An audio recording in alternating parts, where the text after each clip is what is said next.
Isipin nyo ang isang mundo na walang sakit, walang karamdaman, at walang kamatayan.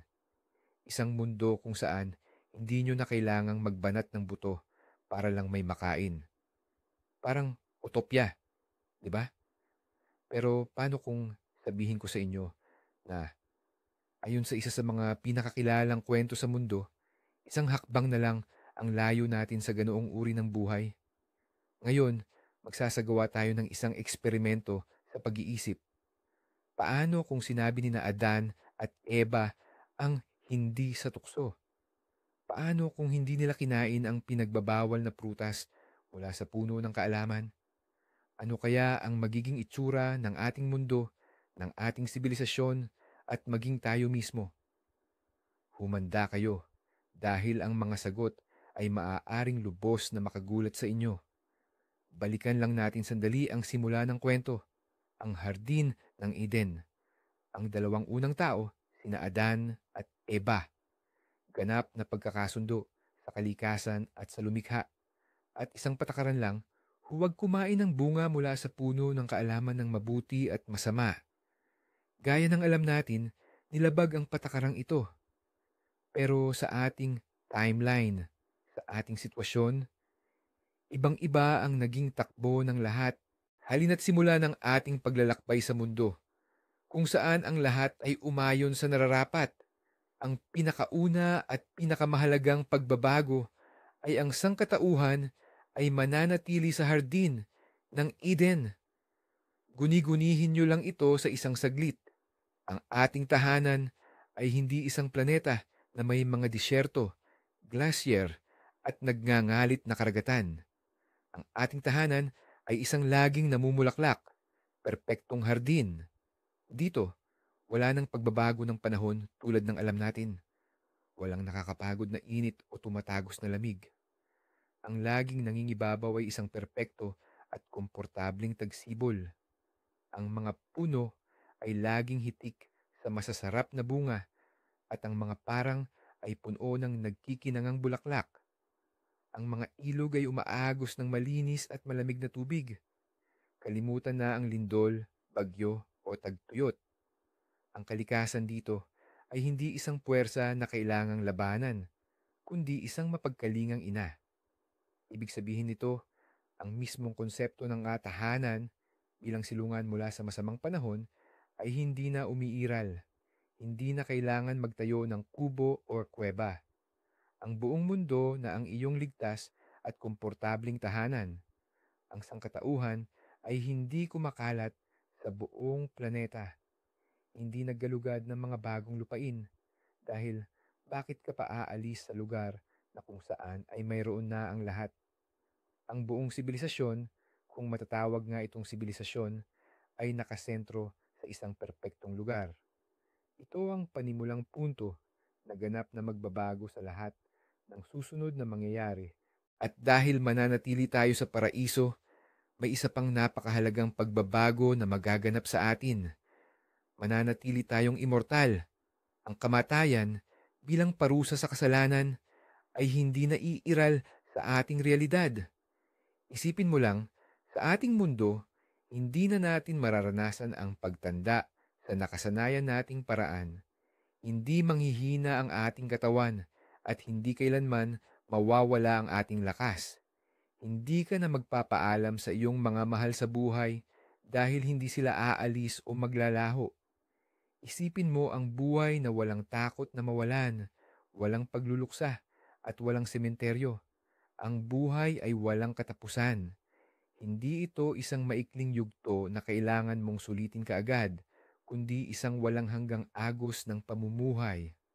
Ang bawat ngayon ay hindi naglalapit sa iyo sa katapusan, kundi isa lamang pang-araw sa kawalang hanggan. Ang lahat ng relasyon, lahat ng koneksyon ay walang hanggan. Lubusan itong binabago ang ating pananaw sa oras at ang mismong kahulugan ng pag-iral. Ang kawalan ng kamatayan ay nagiging fundamental na batayan ng buong sikolohiya natin. Ang lohikal na kasunod ng immortalidad ay ang ganap na kawalan ng sakit. Ang ating mga katawan ay perpektong makinang biolohikal. na hindi kailanman nagkakaroon ng anumang depekto o pagkukulang. Ang mga virus, bakterya at genetic mutations, wala na ang mga ito sa ating realidad. Sipon, trangkaso, alerhiya, cancer, lahat ng mga salitang ito ay wala sa ating bokabularyo. Ang konsepto ng medisina ay hindi kailanman umusbong. Para saan pa ang mga doktor kung walang nagkakasakit? Para saan pa ang mga botika kung walang sakit na gagamutin? Ang siruhiya, parmakolohiya, at buong sangay ng agham ay hindi kailanman nabuo dahil sa kawalan ng pangangailangan. Ang sakit bilang sintomas ng karamdaman ay hindi na natin alam. Hindi tayo natatakot sa mga impeksyon at hindi tayo nag-aalala sa mga epidemya. Ang ating katawan ay hindi isang marupok na sisidlan na kailangan bantayan at laging kumpunihin. Ito ay isang maaasahan, sapat sa sarili, at matibay na instrumento para sa walang hanggan at masayang buhay sa paraiso. Ito ay isang estado ng ganap at di matinag na kalusugan. Sige, paano naman ang pinakapangunahing pangangailangan? Ang pagkain. Dito, mas simple pa ang lahat. Ang problema sa gutom, tuluyan ng nalutas. Isipin mo, hindi mo na kailangang isipin kung ano ang kakainin mo bukas, sa susunod na linggo, o sa susunod na taon. Ang pagod na pagbubungkal ng lupa mula umaga hanggang gabi, kalimutan na yan. Pangangaso ng maiilap na hayop para may makain ng pamilya. Hindi na yan umiiral. Ang hardin ng Eden ay isang walang katapusang kusang nagbibigay na hapagkainan. Ang mga puno mismo ang nag-aalok ng hinog na bunga sa iyo. Kailangan mo lang abutin. Dahil dito, hindi na imbento ang agrikultura. Wala nang kailangang bungkalin ng lupa, magtanim ng buto, at maghintay ng anihan. Hindi na rin kailangan ng mga imbakan, kamalig, o taguan ng pagkain.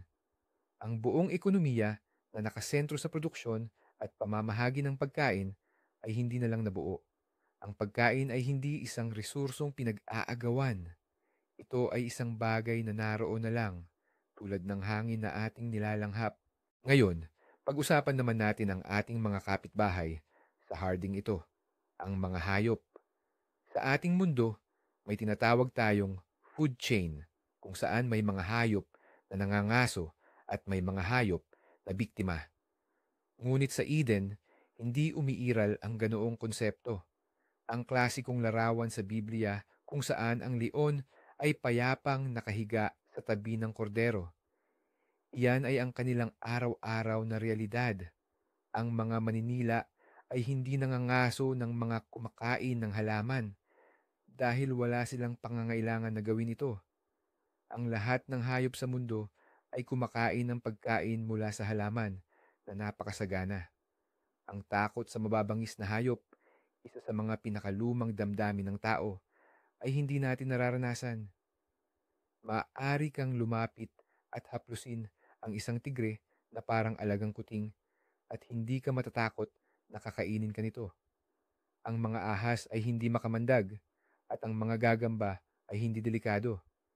Ang mga hayop ay hindi pinagmumulan ng pagkain, hindi material para sa damit, at hindi rin banta. Sila ay ating mga kasama. Hindi tayo ang mga hari ng kalikasan na sumasakop dito. Tayo ay bahagi nito, mga kaibigan at kapitbahay na nabubuhay ng may harmonia. Ito ay isang mundo ng lubos na pagtitiwala at pagkakasundo sa pagitan ng lahat ng nabubuhay na nilalang. Halika't suriin nating mas malalim ang psikolohiya ng tao. Ano ang mangyayari sa atin kung hindi natin alam ang pagkakaiba ng mabuti at masama? Una sa lahat, nawawala ang hiya. Ang kahiyaan at pagkaasiwa na naramdaman ni na Adan at Eva ng kanilang matanto ang kanilang kahubaran ay hindi man lang mararanasan sa ating sitwasyon. Ang konsepto ng damit bilang panakip sa katawan ay hindi lang umiiral. Hindi ito kailangan para protektahan mula sa lamig at lalo nang hindi ito kailangan para sundin ang mga pamantayang panlipunan at kagandahang asal. Nakikita natin ang ating katawan ng natural, tulad ng anumang iba pang bahagi ng kalikasan. Kung walang hiya, hindi rin lilitaw ang mga komplikadong emosyon na kaakibat nito, pag-aalinlangan sa sarili, mga issue sa hitsura, o inggit sa kagandahan ng iba. Nabubuhay tayo sa isang estado ng ganap na pagiging bukas at pagtanggap sa sarili at sa iba, pisikal man o emosyonal. Ito ay isang mundo na walang maskara at pagkukunwari. Ngayon, isipin na lang natin na naglaho ang mismong konsepto ng kasamaan. Ang lahat ng maiitim na damdaming lumalason sa ating buhay, inggit, kasakiman, galit, kasinungalingan, pagtataksil, ay basta na lang hindi umiral sa ating kalooban. Bakit ka pa maiinggit sa kapitbahay kung kayong dalawa ay mayroong lahat sa walang katapusang kasaganaan? Bakit ka pa mag-iipon ng yaman kung ang lahat sa paligid ay para sa lahat at madaling maabot ng bawat isa? Bakit ka pa magsisinungaling kung wala namang makukuha o mapapala sa paggawa nito? Bilang resulta, naglalaho ang mga salungatan sa mundo. Lubusan, wala nang maliliit na pag-aaway o pagtatalo-talo dahil sa mga walang saysay na bagay. Wala nang awayan o pagkakagalit sa pagitan ng mga pamilya o tribo. At syempre, wala na ang pinakamalalang imbensyon ng sangkatauhan na ipinanganak mula sa puot at kasakiman. Wala nang mga digmaan. Ito ay isang mundo na nakatayo sa ganap na katapatan at pagkakaintindihan, kung saan ang salitang kaaway ay basta na lang hindi kailanman na imbento. Ito ay isang lipunan ng perpekto at hindi matitinag na pagkakaisa. Paano naman kaya nabubuo ang ating relasyon sa may lalang ng lahat ng kagandahang ito? Dito nagaganap ang isa pang malaking pagbabago. Sa ating mundo, ang relihiyon ay madalas na daan sa pamamagitan ng mga tagapamagitan, mga pari, propeta, santo, at banal na kasulatan. Hinahanap natin ang banal sa mga templo, sa mga panalangin, at sa mga ritual. Ngunit sa mundong walang pagbagsak sa kasalanan, hindi na umiiral ang ganoong agwat. Ang pakikipag-usap sa Diyos ay hindi isang ritual o naka-schedule na panalangin. Ito ay isang patuloy at natural na dialogo, kasing simple ng pakikipag-usap sa isang kaibigan habang naglalakad sa hardin. Ang kanyang presensya ay hindi na kailangan pang patunayan o hanapin. Nararamdaman ito ng kasing linaw ng init ng araw. Kung gayon, hindi nalilitaw ang mga pari, propeta o banal na kasulatan. Bakit pa kailangan ng mga tagapagpaliwanag kung direkta kang makapagtanong? Bakit pa kailangan ng banal na kasulatan kung ang paghahayag ay nangyayari bawat minuto? Ang relihiyon bilang isang institusyon ay hindi na isisilang. Hindi na kailangan magtayo ng mga templo dahil ang buong hardin ng Eden mismo ang templo. Ang pananampalataya ay hindi lamang basta pananampalataya kundi kaalaman. Direkta, personal, at walang pag-aalinlangan. Pero may isang nakakaintrigang tanong na bumabangon dito. Paano naman ang kalayaan ng kalooban? Hindi ba tayo nagiging mga manikang walang sariling pagpapasya sa perpektong mundong ito? Hindi naman. Ang kalayaan ng kalooban ay hindi nawawala. Dahil nga sa kalayaang ito, sina Adan at Eva sa ating alternatibong kasaysayan ay nakagawa ng tamang desisyon. Nagpasya silang huwag kainin ang ipinagbabawal na bunga. Gayunpaman, nagbabago ang kalikasan ng kalayaang ito. Sa ating mundo, ang kalayaan ng kalooban ay patuloy na pagpili sa pagitan ng mabuti at masama, paglikha at pagwasak. Sa Eden naman, kung saan walang kasamaan mismo, ang kalayaan ng kalooban ay nakatuon lamang sa paglikha. Ito ay pagpili hindi sa pagitan ng mabuti at masama, kundi sa pagitan ng mabuti at mas mabuti pa. Halimbawa, anong puno ang itatanim ngayon? Anong himig ang bubuuin? Anong bagong bahagi ng magandang mundong ito ang ating susuriin? Ang ating kalooban ay nagiging hindi na isang instrumento ng pakikipaglaban sa mga tukso, kundi isang instrumento ng purong, dalisay na paglikha at pagtuklas. Pag-usapan pa natin ang isa pang mahalagang bahagi ng buhay na binago ng kasalanan, ang panganganak. Sa kwento ng Biblia, sinabi kay Eva, sakit at hirap ka manganganak ng mga anak. Ang sumpang ito ay naging bahagi na ng karanasan ng kababaihan sa loob ng libu-libong taon. Ngunit sa ating sitwasyon, wala ang sumpang ito. Ang proseso ng panganganak ay walang kaakibat na sakit o pagdurusa. Hindi ito isang pagsubok na kailangang tiisin, kundi isang natural at masayang gawa ng paglikha ng bagong buhay.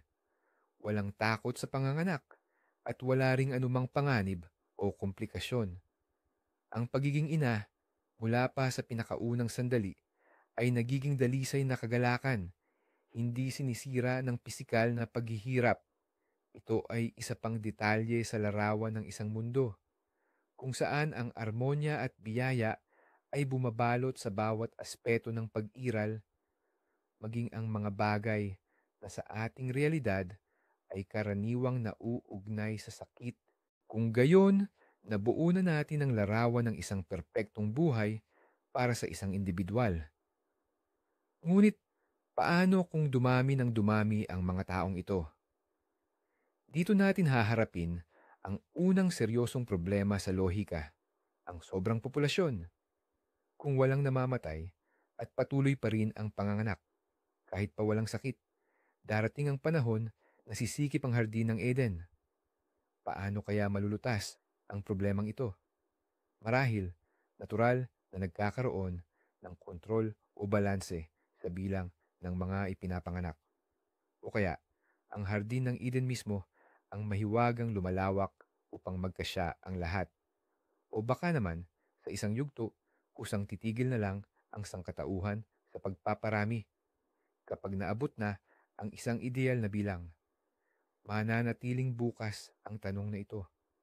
Ngunit ipinapakita nito na kahit sa paraiso, maaaring lumitaw ang sariling natatanging mga hamon na nangangailangan ng di karaniwang mga solusyon. Marahil, ito mismo ang magiging unang hudyat sa pagkabuo ng isang uri ng lipunan. Pero heto ang pinakakawili-wili.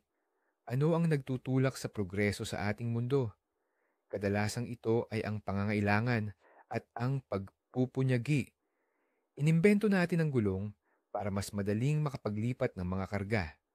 Natuto tayong gumawa ng apoy para mainitan at maprotektahan ang sarili mula sa mga mandaragit. Gumawa tayo ng sandata para makipaglaban. Ngunit sa isang mundo kung saan walang pangangailangan at pakikipaglaban, ano ang magiging panggatong para sa pag-unlad ng teknolohiya? Malamang, ang teknolohiya gaya ng pagkakilala natin dito ay hindi na uusbong. Bakit pa iimbento-hin ng araro kung ang pagkain ay tumutubo na lang mag-isa? Bakit magtatayo ng mga barko kung hindi na kailangang tumawid ng mga karagatan para maghanap ng mas mabuting buhay? Bakit gagawa ng mga komplikadong mekanismo kung walang mabigat na trabaho na kailangang mapagaan? Ang sangkatauhan ay mananatili sa isang estado ng teknolohikal na pagiging simple. Mabubuhay tayo ng lubos na kaisa sa kalikasan, hindi na sinisikap baguhin o sakupin ito. Ang ating isip ay hindi abala sa paglutas ng mga problemang pang-inhinyero at ito ay lubos na magpapalit sa direksyon ng ating pag-unlad. Kung walang teknolohiya, saan kaya natin ibubuhos ang ating enerhiya? Baka sa sining at pagkamalikhain. Pero may isa pang kakaibang kabalintunaang naghihintay sa atin dito. Isipin mo lang, ano ang nagbibigay inspirasyon sa mga pinakadakilang obra ng sining sa ating mundo? Kadalasan, ito ay sakit, pagdurusa, trahedyang pag-ibig, pakikibaka laban sa kasamaan, at paghahanap ng kahulugan sa isang mundong hindi perpekto. Ang mga trahedya ni Shakespeare puno ng pagtataksil at kamatayan. Ang malalim at tumatagos na musika ni Bach na isinulat batay sa mga relihiyosong teksto tungkol sa kasalanan at pagtubos. Mga pinta na naglalarawan ng mga labanan at mga paghihirap. May puwang ba para sa ganitong uri ng sining sa isang paraisong mapayapa at walang hanggan? Malamang, wala. Ang ating sining ay magiging magaan, masaya, at puno ng harmonya. Ngunit wala itong lalim na nagmumula sa paglampas sa kadiliman. Maganda ito, pero baka naman medyo mababaw. Wala tayong Dostoyevsky dahil wala namang krimen or kaparusahan. Pag-usapan natin ang trabaho. Sa ating mundo, ang paggawa ang pundasyon ng ekonomiya at kadalasan paraan para mabuhay. Nagtatrabaho tayo para kumita ng pera para sa pagkain, tirahan at damit. Ayon sa sumpa sa Biblia, sa pawis ng iyong mukha ay kakain ka ng tinapay. Ngunit sa mundong walang pagbagsak sa kasalanan, wala ang sumpang ito. Ang konsepto ng paggawa bilang mabigat na pasanin, bilang isang pangangailangan ay ganap na wala. Hindi ito nangangahulugang habang buhay tayong magiging walang ginagawa o tamad. Ang ating mga gawain ay may ibang-iba lamang na kalikasan. Ito ay paglikha para sa paglikha, pagtuklas ng mundo dahil sa kuryosidad, at pakikipag-ugnayan para sa kagalakan ng pakikisalamuha. Maaari tayong mag-alaga ng hardin, hindi dahil sa pagkatakot na magutom, kundi dahil sa kasiyahang estetikong hatid nito. Maaari nating pag-aralan ang pag-uugali ng mga hayop, hindi para mangaso, kundi dahil sa simpleng interes. Ang ating buhay ay hindi paghahanap buhay, kundi purong, dalisay na pag-iral. Kaya, paano nga ba magiging istruktura ng lipunan sa ganitong uri ng mundo? Ang sagot ay simple, wala. Sa ating mundo, ang mga lungsod ay umusbong bilang sentro ng kalakalan at depensa.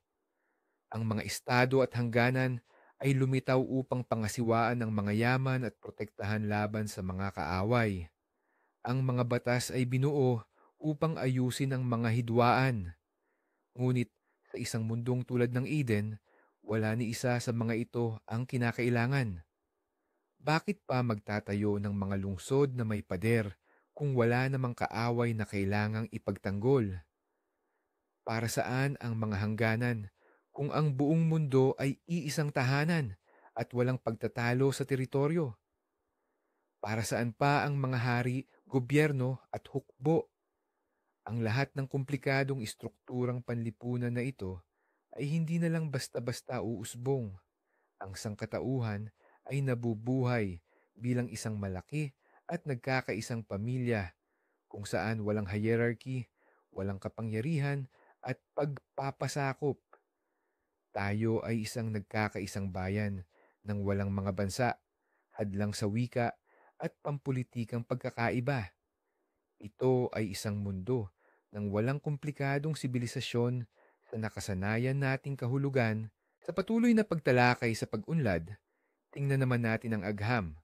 Ang fundamental na agham sa ating mundo ay nagmula sa pagnanais na maunawaan kung paano gumagana ang mundo upang magamit ang mga kaalamang ito. Kailangan natin ang pisika para makapagtayo ng mga tulay at makina.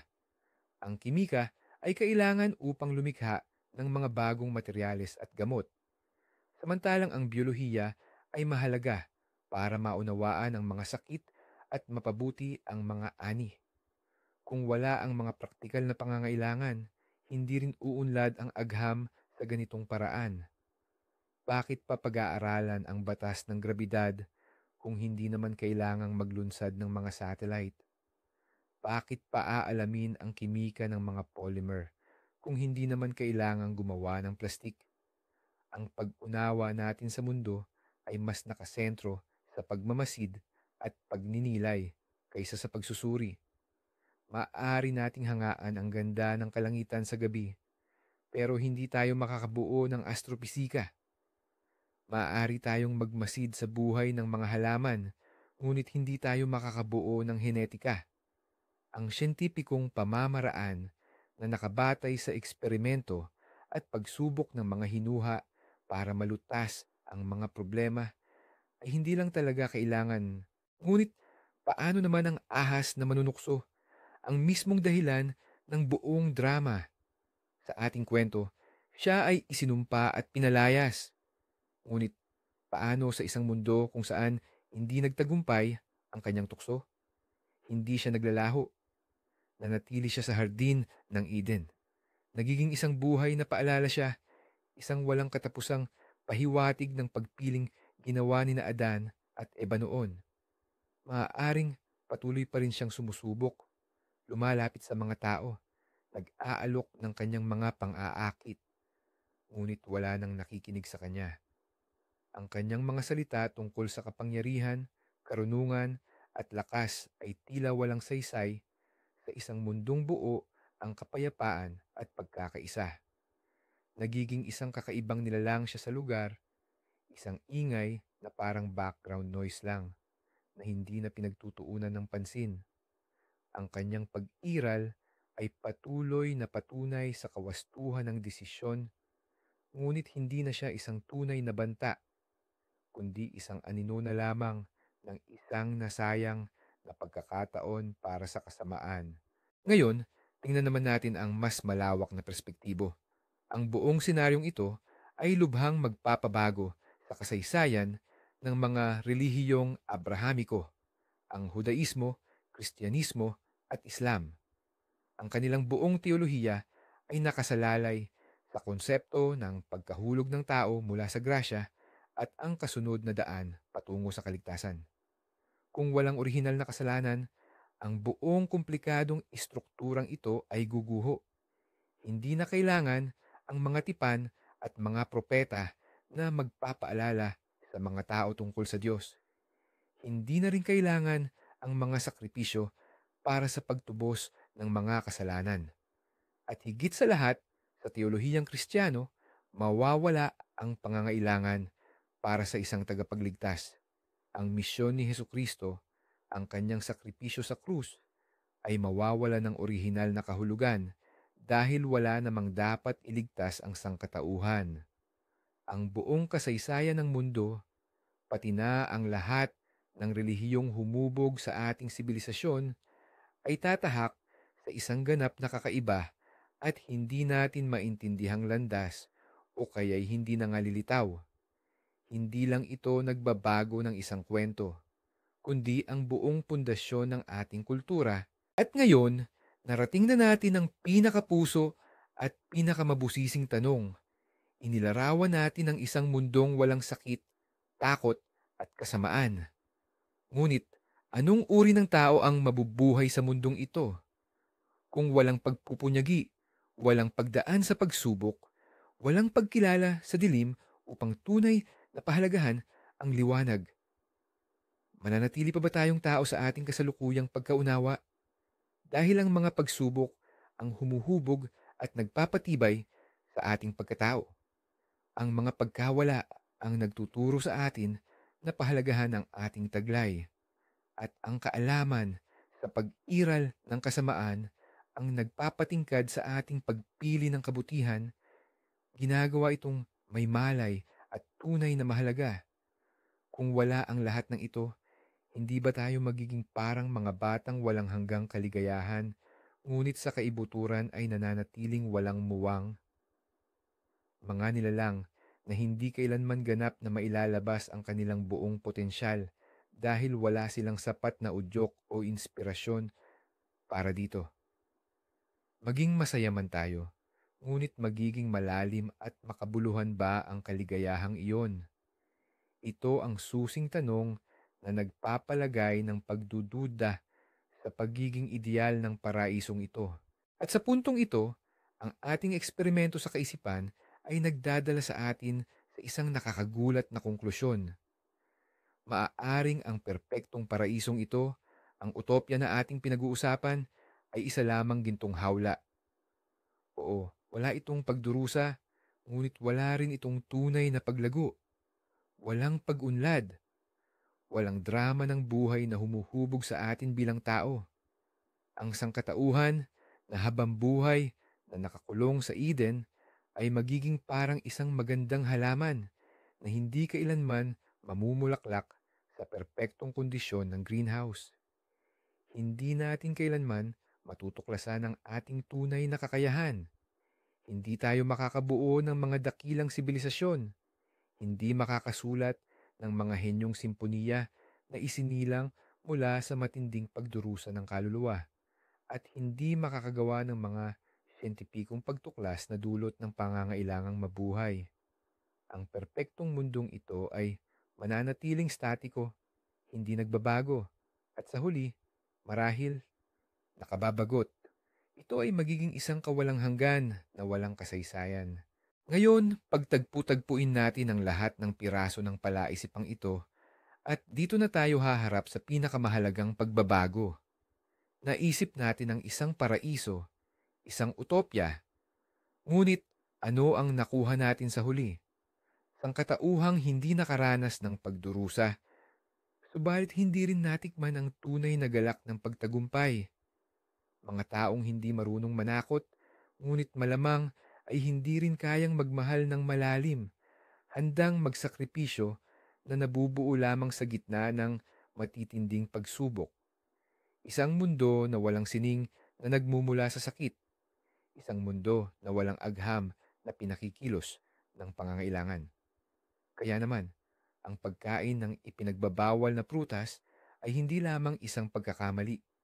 Ito'y isang kilos na siyang nagpasimula ng buong kasaysayan ng sangkatauhan gaya ng ating nalalaman.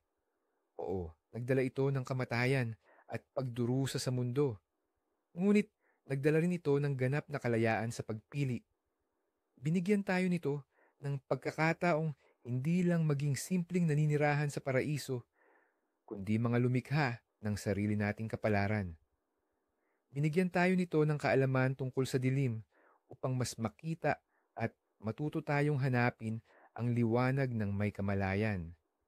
Ang pagpapaalis nga sa paraiso ang nagtulak sa atin na umimbento, magtayo, magkaisa, lumikha ng mga dakilang sibilisasyon at sumulat ng henyong mga libro at musika.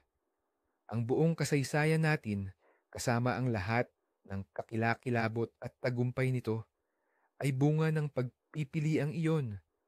Lumilitaw na ang sumpa ay naging, sa parehong oras, ang pinakadakilang regalo. Ang regalo upang maging sino tayo.